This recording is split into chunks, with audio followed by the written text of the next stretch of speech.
Okay so hello बच्चों, welcome back. So अभी हम लोग जो अपना ऑप्टिक्स का जो लास्ट टॉपिक है that is the polarization of light rays, उसको हम लोग कंप्लीट करेंगे आज।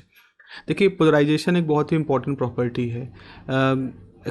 इसके एप्लीकेशन वाइज भी इससे काफ़ी इंपॉर्टेंस है, और साथ ही साथ एक बहुत ही इंपॉर्टेंट प्रॉपर्टी जो लाइट की है उसका ट्रांसवर्स नेचर, वो भी हम पोलराइजेशन के एक्सपेरिमेंट के थ्रू ही समझते हैं। तो अगर हम देखें तो यहाँ पर देखिए, आप साफ साफ यहाँ पर लिखा हुआ है कि by the Maxwell's landmark electromagnetic theory, we know that light is an electromagnetic wave। तो मैक्सवेल ने हमें बताया था, मैथमेटिकली इसको प्रूव किया था कि लाइट एक इलेक्ट्रोमैग्नेटिक वेव है। इसका मतलब इसको इलेक्ट्रोमैग्नेटिक इसलिए कहते हैं because it has electric component and the magnetic vectors vibrate perpendicular to direction of motion. तो जैसे आप डायग्राम देख रहे हो, अगर लाइट इस तरह से चल रही है, ये समझ लो पीछे से आगे की तरफ आ रही है, तो उसके चलने की परपेंडिकुलर दिशा में आप देखें यहाँ पर इलेक्ट्रिक कंपोनेंट वाइब्रेशन हो रहे हैं, और उसके परपेंडिकुलर आप देख रहे हो मैग्नेटिक वाइब्रेशन हो रहे हैं। तो आप ये समझ लो कि इलेक्ट्रोमैग्नेटिक वेव जो है उसमें इलेक्ट्रो मतलब इलेक्ट्रिक हिस्सेदारी है, मैग्नेटो मतलब मैग्नेटिक एनर्जी की हिस्सेदारी है। अगर हमको मैथमेटिकली बताना चाहें तो ये दो म्यूचुअली परपेंडिकुलर सेम फेज में होने वाले वाइब्रेशंस होते हैं। तो आप यहाँ पर इस डायग्राम के थ्रू उसका पिक्टोरियल रिप्रेजेंटेशन देख रहे हैं। फॉर लाइट रिलेटेड एक्सपेरिमेंट्स हम ये देखते हैं कि इसमें इलेक्ट्रिक और मैग्नेटिक कंपोनेंट है। अब सवाल ये होता है कि अगर हमें पूरी लाइट को समझाना है तो क्या हमें इलेक्ट्रिक और मैग्नेटिक दोनों के लिए फॉर्मूले लिखने पड़ेंगे? तो इसका जवाब मिलता है कि नहीं, आप इलेक्ट्रिक कंपोनेंट को मुख्य रूप से अपना मानोगे, मैग्नेटिक को नहीं, क्योंकि इलेक्ट्रिक कंपोनेंट की मैग्नेटिक ज़्यादा होता है, मतलब इंटेंसिटी ज़्यादा होती है इसकी। So for light related experiment the specification of electric component is enough, मतलब इलेक्ट्रिक कंपोनेंट से सब हो जाएगा। इसीलिए इलेक्ट्रिक वेक्टर्स को हम क्या कहते हैं, लाइट वेक्टर कहते हैं, बिकॉज लाइट के फिनोमेना को समझाने के लिए ये वेक्टर अपने आप में पर्याप्त होता है। तो अगर आपको इलेक्ट्रोमैग्नेटिक में, अगर इलेक्ट्रोमैग्नेटिक के ऑप्टिक्स वाली प्रॉपर्टी को समझाना है तो आप सिर्फ इसके इलेक्ट्रिक कंपोनेंट को लो, मैग्नेटिक कंपोनेंट को लेने की ज़रूरत नहीं होती है। अब यहाँ पे देखो, इलेक्ट्रिक कंपोनेंट जैसे मान लो कि आपके पास इस तरह से लाइट आ रही है, तो आपने कहा इलेक्ट्रिक कंपोनेंट ऐसा होना चाहिए, ऐसे भी हो सकता है, या इलेक्ट्रिक कंपोनेंट ऐसे भी हो सकता है, या उसके अलावा किसी और डायरेक्शन में भी हो सकता है। तो इलेक्ट्रिक कंपोनेंट की कई सारी डायरेक्शंस हो सकती हैं। तो यहाँ पे लिखा है as the light vector vibrating in more than one plane and this is called the unpolarized light. तो लाइट जब आपकी तरफ आ रही है तो उसमें कंपोनेंट ऐसे भी वाइब्रेट कर सकते हैं, इलेक्ट्रिक कह रहे हैं, मैग्नेटिक इलेक्ट्रिक ऐसे भी हो सकते हैं, ऐसे भी हो सकते हैं, कोई भी प्लेन हो सकता है, ऐसे भी आ सकती है, ऐसे भी आ सकती है, ऐसे भी आ सकती है। तो आप देख रहे हो जैसे जैसे अपना प्लेन चेंज कर रहे हैं, आपको इलेक्ट्रिक कंपोनेंट के डायरेक्शन चेंज हो रहे हैं। तो सभी तरह की पॉसिबिलिटीज़ हैं। इस वजह से हम इस जो जो नॉर्मल लाइट होती है उसको जब हम डायग्राम के थ्रू बनाते हैं तो हम दिखा रहे हैं यहाँ पर आपको, आप कई दिशाओं में ई को रिप्रेजेंट कर सकते हो। डायरेक्शन ऑफ रे के परपेंडिकुलर एक रैंडम डायरेक्शंस होती है, इसको कि हम रैंडम पोलराइजेशन कहते हैं, और ये अनपोलराइज लाइट को रिप्रेजेंट करने का एक तरीका है। जैसे लाइट है, सन से आ रही लाइट, नेचुरल सोर्सेज से, या लैम्प से आ रही है, या कैंडल से आ रही है, दिए वगैरह से जो लाइट निकलती है, माचिस जलाया लाइट, लाइटर जलाया लाइट, ये सब जो लाइटें होती हैं ये सब कैसी हैं, अनपोलराइज लाइट हैं। तो अब सवाल ये है कि क्या अनपोलराइज लाइट को हम पोलराइज कर सकते हैं? तो आप देखो अगले डायग्राम में वो दिखाया गया है, लेकिन ऐसा करने के लिए आपको एक इंस्ट्रूमेंट की आवश्यकता होगी जिसको कि हम पोलराइजर कहते हैं या पोलराइजिंग फिल्टर कहते हैं। तो यहाँ पे लिखा है it is possible to convert the unpolarize light into a plane polarize light, या एक पोलराइज लाइट में हम कन्वर्ट कर सकते हैं, in which the vibrations occur only in one direction plane. मतलब आप देखो यहाँ पर डायग्राम में, यहाँ इलेक्ट्रिक वाइब्रेशन सभी दिशाओं में है, आप देख रहे हो ना, ये सभी डायरेक्शंस जो हैं ये इलेक्ट्रिक कंपोनेंट के हैं, सभी दिशाओं में इलेक्ट्रिक वाइब्रेशंस हैं। लेकिन जब हम इसको एक एक पोलराइजर से गुजारते हैं तो पोलराइजर की अपनी एक्सिस होती है। अब इसके पीछे मॉलिक्यूलर कारण है, हम डिटेल में नहीं जा रहे हैं। तो हमारी जो पोलराइजर की एक्सिस का मतलब है, मान लो इसके अंदर जो मॉलिक्यूल जिससे मिलकर बना है ये फिल्म, उसके मॉलिक्यूल की है। जैसे सलाखें होती हैं खिड़की में, सरिया बना दी जाती, वैसा ही कुछ वहाँ पर है। तो अब जब ये लाइट इसके सभी डायरेक्शंस यहाँ से निकल जब जाएगी तो केवल वही वाइब्रेशन इससे पार जाएंगे जो कि इसकी एक्सिस के पैरेलल होंगे। तो आप देख रहे हो ये सारे वही वाइब्रेशन है हमारे पास, अगर हम इसको कहें तो केवल वही वाइब्रेशन निकल रहे हैं जो कि एक्सिस के पैरेलल है। तो जो पूरा प्लेन है, एक ही प्लेन में सारे वाइब्रेशन हैं, तो इसी को हम पोलराइजेशन डायरेक्शन कहते हैं और इस तरह की लाइट को हम पोलराइजिंग लाइट कहते हैं, पोलराइज लाइट कहते हैं। तो यहाँ पे लिखा है vibration occur in only one direction, ये एक ही प्लेन में होते हैं। So the process of converting unpolarize light into a plane polarize light is called the polarization. Unpolarize light को प्लेन पोलराइज लाइट में कन्वर्ट करने की जो घटना होती है इसको हम पोलराइजेशन कहते हैं। अब यहाँ पर एक बात समझना है, जो कि शुरू मैंने बताया है कि this is important to note that polarization is the property of a transverse wave. ये एक ट्रांसवर्स वेव की प्रॉपर्टी, ट्रांसवर्स वेव मतलब अगर लाइट से चल रही दिशा में तो एक इलेक्ट्रिक कंपोनेंट ऐसे हो रहे हैं इस तरह से, मैग्नेटिक को अगर हम दिखाएं तो ऐसे हो रहे हैं, और ये कैसे है, चलने की दिशा के परपेंडिकुलर है, तो ये ट्रांसवर्स नेचर है। लेकिन साउंड में क्या होता है, आप जब बोलते हो अपने मुंह से तो आवाज़ जो निकलती है उससे क्या होता है, मीडियम के अंदर जो डेंसिटी होती है गैस मॉलिक्यूल की वो जगह जगह पे चेंज होती है। तो इस तरह से रेफ्रैक्शन, कंप्रेशन, रिफ्रैक्शन होता है। तो जिस डायरेक्शन में साउंड चल रही है मीडियम के पार्टिकल भी उसी डायरेक्शन में आगे पीछे वाइब्रेट कर रहे हैं। तो ऐसी वेव को हम क्या कहते हैं, लॉन्गिट्यूडनल वेव। और जहाँ डायरेक्शन के परपेंडिकुलर वाइब्रेशन होते हैं उनको कहते हैं ट्रांसवर्स वेव। तो जो पोलराइजेशन की प्रॉपर्टी है, this is important property of the transverse wave, like the light waves या इलेक्ट्रोमैग्नेटिक वेव। लॉन्गिट्यूडनल वेव जैसे हम मान लें साउंड वेव है, जहाँ की डायरेक्शन ऑफ वाइब्रेशन जो होते हैं along the direction of waves होते हैं, they never show the property of polarization. तो इसको जरूर समझ लीजिएगा, पोलराइजेशन सभी तरह की वेव की प्रॉपर्टी नहीं है। सभी तरह की वेव फ्रिक्वेंसी होती है, वेवलेंथ होती है, ऐसे ये नहीं कि सभी तरह के वेव में पोलराइजेशन भी होता है। वेव में पोलराइजेशन उन्हीं में होता है जिनमें ट्रांसवर्स बिहेवियर होता है, जैसे इलेक्ट्रोमैग्नेटिक वेव। अब इससे जुड़ा हुआ एक मेलस लॉ है, तो मेलस लॉ को पहुंचने से पहले जरा हम देख ले कुछ और अरेंजमेंट। तो अभी क्या किया, हमारे पास ये देखो एक अनपोलराइज्ड लाइट है, ठीक है। इस अनपोलराइज्ड लाइट को हमने एक पोलराइजिंग फिल्टर से गुजारा, ये फिल्टर की एक्सिस है। तो क्या हुआ, केवल वही कंपोनेंट पोलराइजर से आगे निकल पाए जो कि इस एक्सिस के पैरेलल थे। तो आपका ये कंपोनेंट है जो एक्सिस के पैरेलल था, बाहर निकला। इसके बाद हमने एक और पोलराइजिंग फिल्टर एक और ले लिया, जैसे ये था इसका हूबहू, इसका जुड़वा हमने एक और ले लिया और उसको फिर से इस ये जो लाइट पोलराइज होकर के आई, ये पोलराइज लाइट है, इसके आगे रख दिया। लेकिन चूंकि इसके वाइब्रेशन जो हैं वो इस एक्सिस के साथ पैरेलल हैं तो ये इससे भी बाहर निकल जाएगा। तो एक को हम पोलराइजर कहते हैं चूंकि ये अनपोलराइज लाइट को पोलराइज करता है, और दूसरे को एनालाइजर कहते हैं चूंकि इसका काम है जो लाइट पहले से पोलराइज हो चुकी है उसकी एनालिसिस करना। तो यहाँ पे देखो figure 1 is representing the basic process of polarization by a polarizer having a perpendicular axis with respect to direction of wave। तो अगर डायरेक्शन ऑफ वेव इस तरह से एक्स एक्सिस में चल रहा है तो हम मान लीजिए हमने एक ऐसा पोलराइजर लिया जिसकी ये एक्सिस कैसी है, वाई एक्सिस है, एक्स के परपेंडिकुलर है। So and the analyser is also in the same direction, और एनालाइजर भी ऐसा रखा हुआ है जो कि उसी डायरेक्शन में उसकी भी एक्सिस है।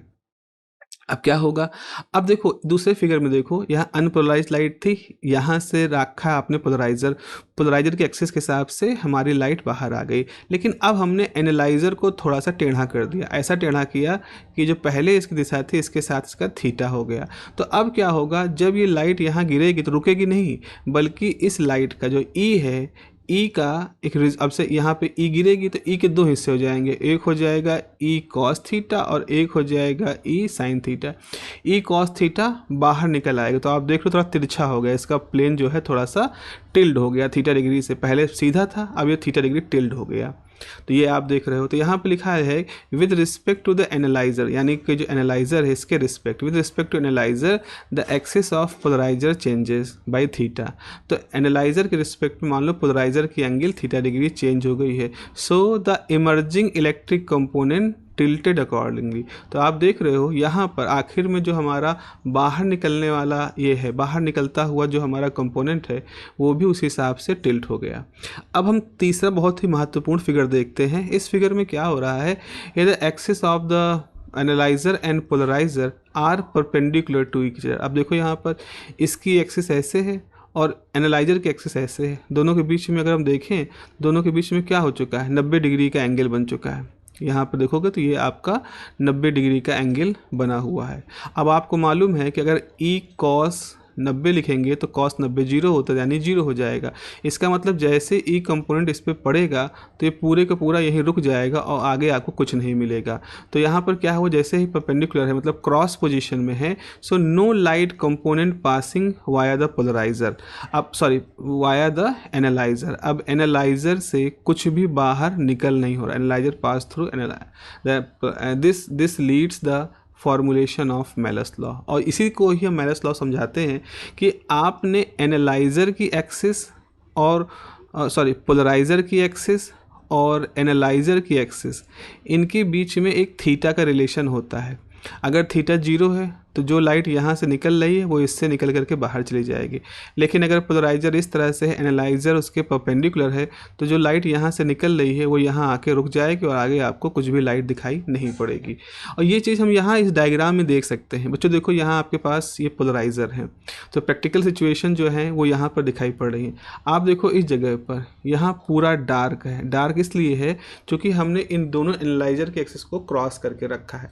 लेकिन यहाँ पे देखो, यहाँ आपको पीछे की डिज़ाइन दिखाई पड़ रही है। डिज़ाइन इसलिए दिखाई पड़ रही है कि जो कंपोनेंट इस पहले वाले पोलराइजर से गुजर रहा है वही पूरे पूरा दूसरे वाले एनालाइजर से भी गुजर रहा है, क्योंकि हमने इन दोनों एक्सिस को एक दूसरे के साथ पैरेलल में रखा है। लेकिन यहाँ पे क्या है, इसको हमने ऐसा घुमा दिया है कि इसकी एक्सिस इस तरह से है, तो वहाँ से जो लाइट आ रही है वो इस दूसरे वाले पोलराइड से जो है रुक जा रही है और हमको डार्कनेस दिखाई पड़ रही है। तो इस तरह से हम मेलस लॉ की तरफ कुछ बढ़ जाते हैं। अब आते हैं अपने स्टेटमेंट पे, मेलस लॉ के स्टेटमेंट पे। तो Malus law gave a rule for the intensity of a plane polarize light emerging out of an analyzer. तो कोई जो एनालाइज़र है, जो कि एक एनालाइज़र जिससे कि लाइट बाहर निकल रही है, तो उस बाहर निकलती हुई लाइट और जो पोलराइज़र है उसकी एक्सिस के बीच में एक रिलेशन बताता है। तो आपको लिखा है Malus law gave a rule for the intensity of the plane polarize light emerging out of an analyzer. इसका स्टेटमेंट क्या है, स्टेटमेंट देखते हैं। When a completely plane polarize light beam is incident on an analyzer. मान लीजिए एक plane polarize light beam, शुरू से हमने कैसी बीम लिया, प्लेन पोलराइज है, ठीक है, उसको हमने लिया है। So the intensity of the emergent light, जो उससे इमर्ज होगी एनालाइजर से, changes as the square of the cosine of the angle between the plane of the transmission of the analyzer and the polarizer. तो यहाँ पे कह रहा है कि अगर आपने एक प्लेन पोलराइज लाइट गुजारी है, जिससे प्लेन पोलराइज लाइट है हमारे पास, और ये हमारे पास पोलराइजर का एक्सिस है, तो अगर आपकी लाइट ई नॉट ये वाली है, मान लो तिरछी है, तो इसका थीटा कंपोनेंट क्या हो जाएगा, ये वाला कंपोनेंट हो जाएगा ई कॉस थीटा, जो कि यहाँ पे दिखा ई नॉट कॉस थीटा, और ये कंपोनेंट इस एक्सिस के पैरेलल है, तो बाहर निकल के लाइट आपके पास इस तरह से आ जाएगी। तो कहने का मतलब यहाँ पर ये है कि जो टोटल इंटेंसिटी होगी वो क्या होगी, जो शुरुआती इंटेंसिटी थी लाइट उसके ई स्क्वायर, ये शुरुआती इंटेंसिटी के कॉस थीटा के स्क्वायर टाइम हो जाएगा। देखो यहाँ पे लिखा ना, square of the cosine of the angle, square of what, theta. Theta क्या है, is the angle between the plane of transmission of the analyzer and the polarizer. तो एनालाइजर पोलराइजर के बीच के एंगल के कॉस के स्क्वायर को अगर हम इंटेंसिटी से मल्टीप्लाई कर दें तो हमारी आउटपुट की इंटेंसिटी निकल के आती है। ये हो गया हमारा मेलस लॉ। अब हमारे पास है डबल रिफ्रैक्शन। एक घटना होती है डबल रिफ्रैक्शन। रिफ्रैक्शन के बारे में आपने पढ़ा है।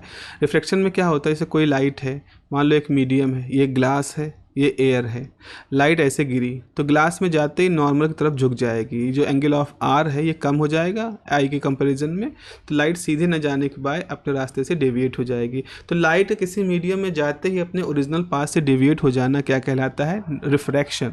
लेकिन हम यहाँ पर बात कर रहे हैं डबल रिफ्रैक्शन की। कुछ क्रिस्टल होते हैं, जैसे क्वार्ट्ज क्रिस्टल हो गया, कैल्साइट क्रिस्टल हो गया, जिनसे अगर हम अनपोलराइज लाइट को गुजारें तो पहली बात, क्रिस्टल के अंदर जाते ही ये अनपोलराइज लाइट दो टुकड़ों में टूट जाएगी। एक लाइट ये है और दूसरी लाइट आप देख रहे हो ये दूसरी वाली है, दो हिस्सों में टूट गई। और सबसे खास बात टूटी इस तरह से है कि जैसे एक लाइट है, इसमें सारे वाइब्रेशन कौन से हैं, जो एक्स प्लेन में है, और दूसरी लाइट जो ऐसी है जिसके सारे वाइब्रेशन वाई प्लेन में है। तो बाकी सारे वाइब्रेशन डिकम्पोज हो गए, केवल दो तरह के वाइब्रेशन बचे, एक जो एक्स प्लेन में, एक जो वाई प्लेन में है, और दोनों अलग हो गए। यानी कि ये क्रिस्टल क्या कर रहा है, अनपोलराइज लाइट से दो लाइटें क्रिएट कर रहा है, एक लाइट जो कि प्लेन पोलराइज है एक्स में और दूसरी लाइट जो कि प्लेन पोलराइज है वाई में। अगर इसका प्रैक्टिकल एप्लीकेशन देखें तो आप यहाँ पे देखो, इस राइट साइड के इसमें ये हमारा कैल्साइट क्रिस्टल है, उतना फिटकरी जैसा है, बहुत ट्रांसपेरेंट तो नहीं है क्योंकि अभी ये पूरी तरह से पॉलिश नहीं है। नीचे एक स्केच पेन से लाइन खींची गई है। जब इस लाइन के ऊपर हमने क्रिस्टल रख दिया तो आपको देखो यहाँ दो इमेज दिखाई पड़ रही है, एक ब्लैक लाइन ये दिखाई पड़ रही, एक ब्लैक लाइन ये दिखाई पड़ रही है। ऐसा नहीं कि यहाँ दो लाइनें ड्रॉ की गई, लाइन तो वही है, देख रहे हो लाइन तो वही है, दो लाइनें हमें इस क्रिस्टल के अंदर इसलिए दिखाई पड़ रही क्योंकि एक लाइन जो है वो इस रे को दिखा रही है और एक लाइन जो है वो दूसरे रे को दिखा रही है। तो दो लाइनों को दिखना मतलब क्योंकि लाइट दो हिस्सों में टूट जा रही है, इसलिए दो लाइनें दिख रही हैं। अब अगर हम इसको समझना चाहें कि ये होता क्या है तो ज़रा इसके बारे में समझें। हमने देखा है कि इस नेचर में फ्रॉम द, अगर हम क्रिस्टल के पॉइंट ऑफ व्यू से देखें ऑप्टिकल प्रॉपर्टी के हिसाब से, in nature from the point of view of the crystal properties, crystals are of two types. पहला होता है आइसोट्रोपिक क्रिस्टल, दूसरे होते हैं एनआइसोट्रोपिक क्रिस्टल। अब आइसोट्रोपिसिटी और एन आइसोट्रोपिसिटी कहने का मतलब क्या है, एन आइसोट्रोपिक क्रिस्टल, इन आइसोट्रोपिक क्रिस्टल, जो आइसोट्रोपिक क्रिस्टल होंगे उनमें क्या होगा, speed of light is same in all direction. Isotropic मतलब होता है सब दिशाएं एक जैसी हो। जैसे आप कहीं खड़े हो मैदान में तो आप चाहे इस दिशा में भागो, चाहे इसमें भागो, चाहे इसमें भागो, कोई फर्क नहीं पड़ेगा, आपके लिए सारी दिशाएं सेम है। तो वो एक आइसोट्रोपिक स्थिति है। तो वैसे ही कहीं से क्रिस्टल के अंदर लाइट चाहे इधर से जाए, चाहे इधर से जाए, चाहे किसी भी एंगल से जाए, उस पर कोई फर्क ना पड़े, तो उसको हम आइसोट्रोपिक क्रिस्टल कहते हैं। लेकिन जो अनआइसोट्रोपिक क्रिस्टल होते हैं उनके अंदर क्या होता है, speed of light is not same in the all direction. सभी दिशाओं में लाइट की गति बराबर नहीं होती। जैसे क्रिस्टल है तो अगर क्रिस्टल ऐसे है हमारे, अगर लाइट यहाँ से एंटर करेगी तो अलग व्यवहार से शो करेगी, लाइट यहाँ से एंटर करेगी तो अलग व्यवहार शो करेगी। तो इस तरह से व्यवहार का बदलाव हम वहाँ पर देखते हैं। तो देखो यहाँ पर लिखा है कि when unpolarized light incident on anisotropic crystal, कुछ खास तरह के अनआइसोट्रोपिक क्रिस्टल में it splits into two refracted rays, दो रिफ्रैक्टेड रेज में टूट जाती हैं, विच आर प्लेन पोलराइज, और दोनों रिफ्रैक्टेड रेज के प्लेन एक ही प्लेन वाइब्रेशन होते हैं, अनपोलराइज नहीं होते हैं। और these crystals are called the double refracting crystal. तो एक तो ये शुरू से ही एनआइसोट्रोपिक होते हैं और दूसरा अगर इसमें दो हिस्सों में टूट जा रही है लाइट तो उसको हम डबल रिफ्रैक्टिंग क्रिस्टल कहते हैं। और ये जो घटना होती है, this phenomena where the two refracting plane polarize rays corresponds to one unpolarized light is called the double refraction या बायरफ्रिंजेस। तो एक घटना जहाँ पे दो मतलब रिफ्रैक्टिंग प्लेन पोलराइज लाइट टूट गई हैं, इस पूरी घटना को हम क्या कहते हैं, डबल रिफ्रैक्शन या बायरफ्रिंजेंस कहते हैं। अब बायरफ्रिंजेंस क्यों कहते हैं, बायरफ्रिंजेंस मतलब बाई मतलब दो और रिफ्रेंजेस कहने का मतलब है रिफ्रैक्टिव इंडेक्स का व्यवहार। तो यहाँ पर ऐसा कहा जा रहा है कि एक रे सीधे निकल जा रही है, एक रे मुड़ जा रही है और टूट जा रही है। तो कहीं ऐसा तो नहीं कि हमारा क्रिस्टल आने वाली लाइट के लिए अलग अलग रिफ्रैक्टिव इंडेक्स शो कर रहा है, क्योंकि रिफ्रैक्टिव इंडेक्स ही वो होता है जो स्नेल लॉ के हिसाब से होता है। भाई स्नेल लॉ क्या कहता है कि साइन आई और sine r is equal to refractive index होता है। अब हमने कहा लाइट अगर गई और रास्ते में डेविएट हो गई तो हमने कहा रिफ्रैक्टिव इंडेक्स की वजह से डेविएट हुई, लेकिन लाइट गई और दो हिस्सों में टूट गई, एक लाइट सीधे निकल गई हिस्सा, एक डेविएट हो गया। इसका मतलब मीडियम का रिफ्रैक्टिव इंडेक्स कहीं अपना खेल कर रहा है।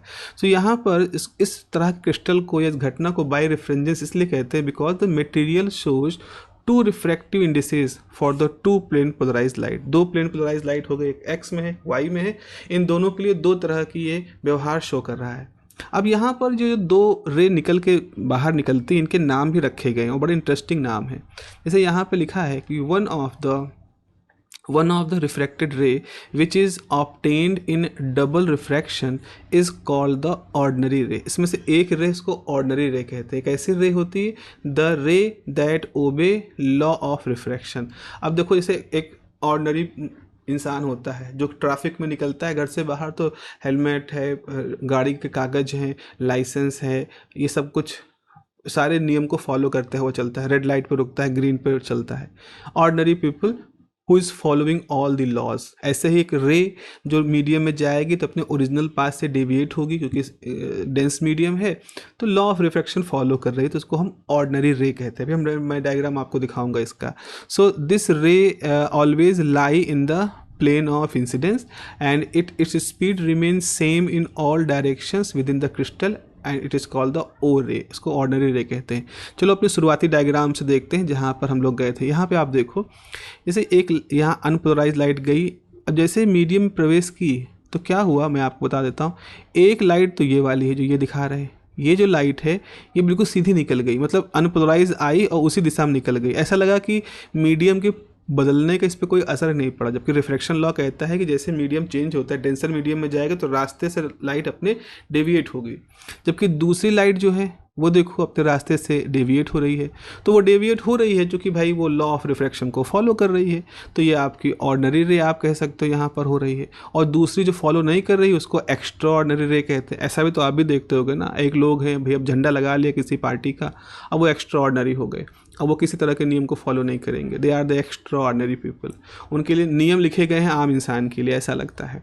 तो वैसा ही कुछ लॉजिक यहाँ पर भी हमारा काम कर रहा है। So the other refracted ray which does not obey laws of refraction are not an मतलब उस प्लेन ऑफ इंसिडेंस में प्रेजेंट भी नहीं होता, चूँकि उसका वाई प्लेन होता है, और it travels with different speed in different direction.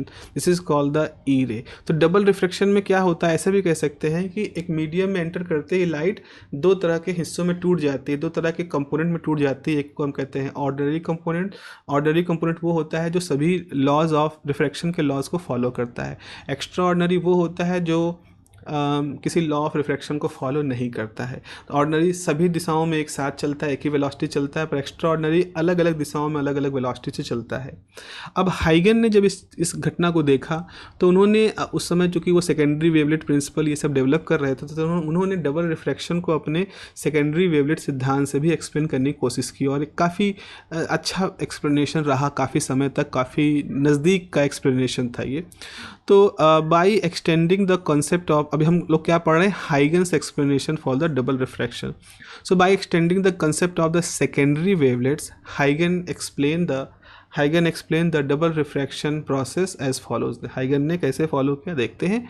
वो कहते हैं कि जब लाइट वेव्स, अनपोलराइज लाइट मतलब strike the surface of the uniaxial crystal.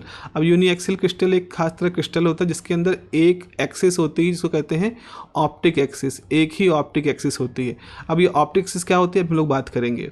तो जब लाइट किसी यूनिएक्सियल क्रिस्टल पर टकराती है तो उसका हर पॉइंट जो होता है उस क्रिस्टल का, of the surface of the crystal, becomes the origin of the two secondary wavelets. तो किसी क्रिस्टल पे जैसे अनपोलराइज लाइट गिरी तो क्रिस्टल का हर पॉइंट दो तरह के वेवलेट्स निकालता है। एक वेवलेट्स जिसको हम कहते हैं ऑर्डिनरी वेवलेट, और दूसरा वेवलेट जो होता है वो एक्स्ट्रा ऑर्डिनरी वेवलेट, और these wavelets spread out in the crystal. जैसे अनपोलराइज लाइट टकराती है तो क्रिस्टल के अंदर दो तरह की वेवलेट फैलती हैं, एक को हम ऑर्डिनरी वेवलेट कहते हैं, एक को एक्स्ट्रा ऑर्डिनरी वेवलेट कहा जाता है। अच्छा, जो ऑर्डिनरी वेवलेट होती है वो सभी दिशाओं में एक साथ फैलती है। तो जो ordinary wavelet travels with same speed in all the directions and is spherical in shape. ठीक है, सभी दिशाओं में एक साथ फैलती है तो स्फेरिकल शेप की होती है। वहीं जो एक्स्ट्रा ऑर्डिनरी वेवलेट होती है वो डिफरेंट स्पीड से डिफरेंट डायरेक्शंस में चलती है, और इसीलिए वो एलिप्सॉइडल शेप की होती है।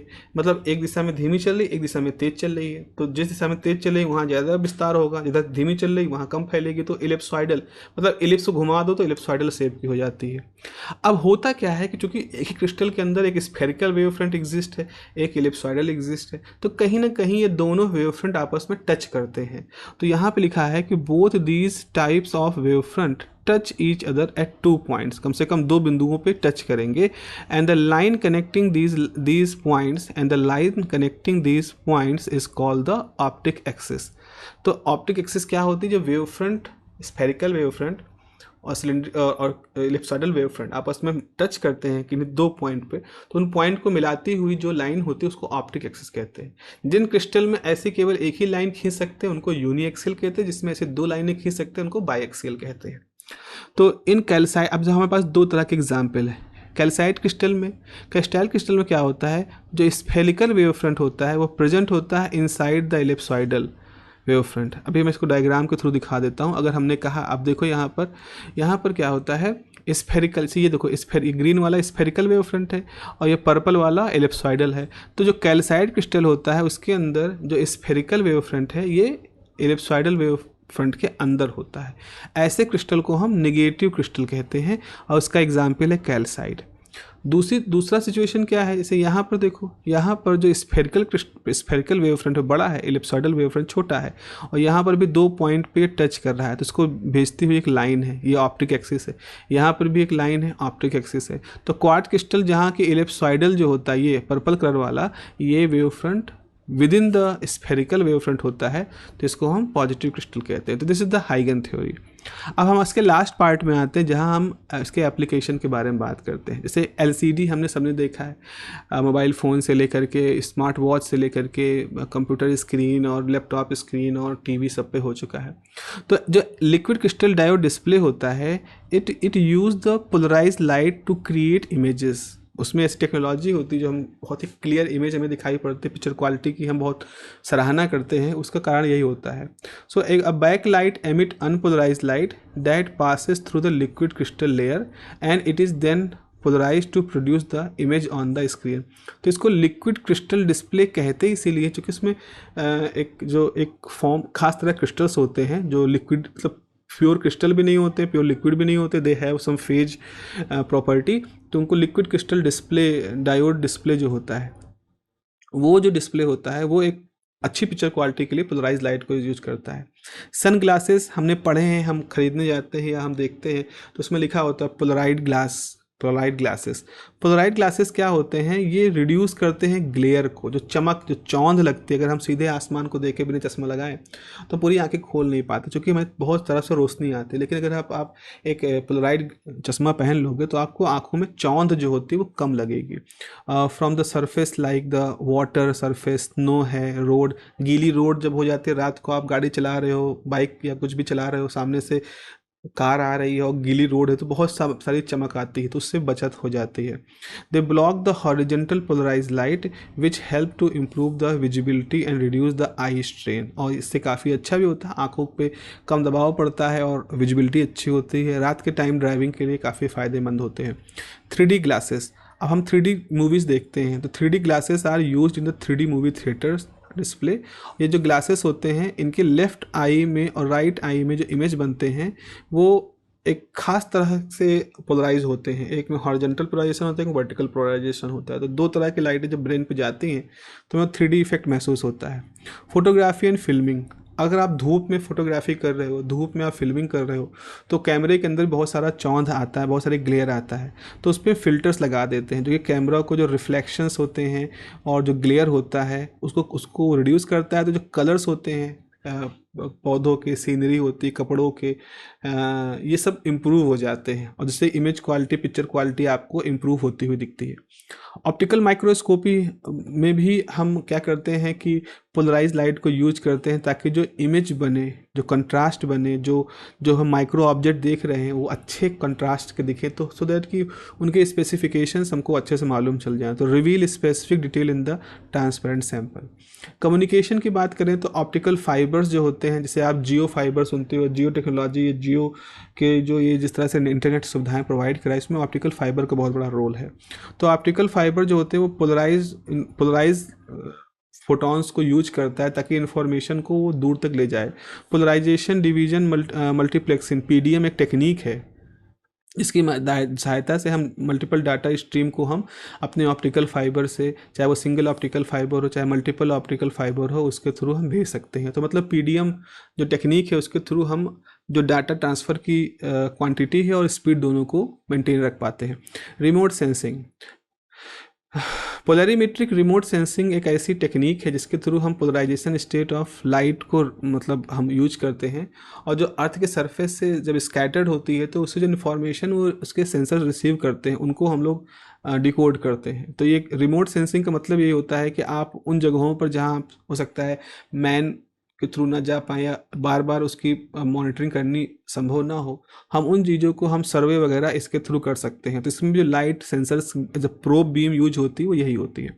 एस्ट्रोनॉमी में हम क्या करते हैं, पोलैरिमेट्री सिस्टम यूज करते हैं। जैसे सेलेस्टिकल ऑब्जेक्ट्स हैं, दूर सितारों से आने वाला प्रकाश है, तो वो जब हमारे आंखों तक आता है, कभी कभी बहुत डिम होता है, तो क्या होता है, जो scattering of light Interstellar medium से होती है, उसको उसकी स्टडी करने के लिए हम अपने जो इंस्ट्रूमेंट यूज करते हैं, चाहे टेलीस्कोप हो चाहे जो भी इंस्ट्रूमेंट हो, उसमें हम पोलराइजर्स का यूज करते हैं ताकि हम उनको अच्छी तरह से मतलब समझ सकें, उनको अच्छी तरह से स्टडी कर सकें। मटेरियल्स स्ट्रेस एनालिसिस, जैसे पोलराइज लाइट जो है यूज करते हैं स्ट्रेस एनालिसिस करने के लिए। हम एक खास तरह के ट्रांसपेरेंट मटेरियल यूज करते हैं, और जैसे उस पर आप स्ट्रेस डालते हो तो साफ साफ उसके अंदर पैटर्न्स दिखना शुरू हो जाते हैं। तो उस तरह के विजुलाइज स्ट्रेस पैटर्न हम देख सकते हैं। नॉन डिस्ट्रक्टिव टेस्टिंग, मतलब हम एक ऐसी टेस्टिंग को यूज करना चाह रहे हैं जिसमें हमें कुछ डिस्ट्रक्शन ना करना पड़े, हमें छेद ना करना पड़े, हमें ब्रेक ना करना पड़े, हमें केमिकल उस पर ना डालने पड़े। तो नॉन डिस्ट्रक्टिव टेस्टिंग में क्या होता है, polarisation technique can be employed in non destructive testing of material, helping to detect defect in the hidden structure without damaging the object being tested. ऐसे ही बायोमेडिकल इमेजिंग में भी पोलराइजेशन इमेजिंग, अब imaging जहाँ कहीं भी पिक्चर क्वालिटी कंट्रास्ट को ठीक करना है वहाँ हम यूज कर सकते हैं, चाहे वो सीटी स्कैन की हो, चाहे MRI स्कैन की हो, चाहे differential tissues, soft tissue, tumour cells, मतलब पॉइजनस कंपोनेंट, इनको अबनॉर्मलिटी को देखना हो, इन सभी जगहों पर जहाँ हमें अपनी कंट्रास्ट को इम्प्रूव करने की आवश्यकता होती है वहाँ हम पोलराइजर टेक्निक को यूज करते हैं। ऑप्टिकल सेंसर्स में अगेन, क्योंकि मतलब आप से हमने रिमोट सेंसिंग की बात की है, तो रिमोट सेंसिंग में हम लेज़र को यूज कर सकते हैं, इवन नॉर्मल ऑप्टिकल लाइट को भी यूज कर सकते हैं। तो उनमें भी हम जो भी हम इलेक्ट्रोमैग्नेटिक वेव यूज कर रहे हो, जिस भी वेवलेंथ रेंज की यूज कर रहे होंगे, हम उसके अंदर अपनी पोलराइजेशन, क्योंकि इलेक्ट्रोमैग्नेटिक वेव पोलराइज होती हैं क्योंकि वो ट्रांसवर्स होती हैं, भले उनकी वेवलेंथ 10 एंगस्ट्रॉम की रीजन की हो, भले उनकी वेवलेंथ 4000-7000 एंगस्ट्रॉम की रीजन की हो। तो अगर हम इस तरह के यूज कर रहे हैं, एक्सरे का यूज कर रहे हैं, हम लेजर्स का यूज कर रहे हैं, हम किसी भी तरह की शॉर्ट वेव, मीडियम वेव का यूज कर रहे हैं, तो हम जब ये यूज कर रहे हैं तो हम बेहतर होगा कि हम उनके पोलराइजिंग स्टेट को प्लेन पोलराइज के रूप में स्टेट करें, so that we get a good contrast, जो भी हमारी इमेज है वो भी हम यहाँ पर पा सकते हैं। So these are some conventional application like sunglasses, काफ़ी समय से यूज हो रहे हैं, पर बायो इमेजिंग है, नॉन डिस्ट्रक्टिव टेस्टिंग है, स्ट्रेस एनालिसिस है, या माइक्रोस्कोपी वगैरह में है, ये सब डेवलप होने वाली टेक्निक है जो बेहतर से बेहतर हो रही है दिन पे दिन। तो इस तरह से polarisation, so from my side this is all about the theory portion of the optics. जिस भी यूनिवर्सिटी की मैं बात कर रहा हूँ, चाहे हम बात करें AKTU की बात करें, चाहे हम SPPU की बात करें, पुणे यूनिवर्सिटी की बात करें, या चाहे मुंबई यूनिवर्सिटी की बात करें, या JP institute of information technology Noida, कहीं जितनी भी यूनिवर्सिटी जहाँ वेव ऑप्टिक्स पढ़ रहे हो आप, इससे ज़्यादा कहीं पर भी आपका सिलेबस नहीं होता। This is all theory portion from my side. So अब नेक्स्ट जो हमारे कुछ क्लासेस होंगी उसमें मैं एक अगली यूनिट भी शुरू करूँगा, and we also start the numerical portion, so that कि ये पूरी तरह से कंप्लीट हो जाए। ठीक है, चलो मिलते हैं फिर अगले क्लास में, और फिर हम लोग अगली यूनिट पे बात करेंगे। Have a nice day, take care, bye bye.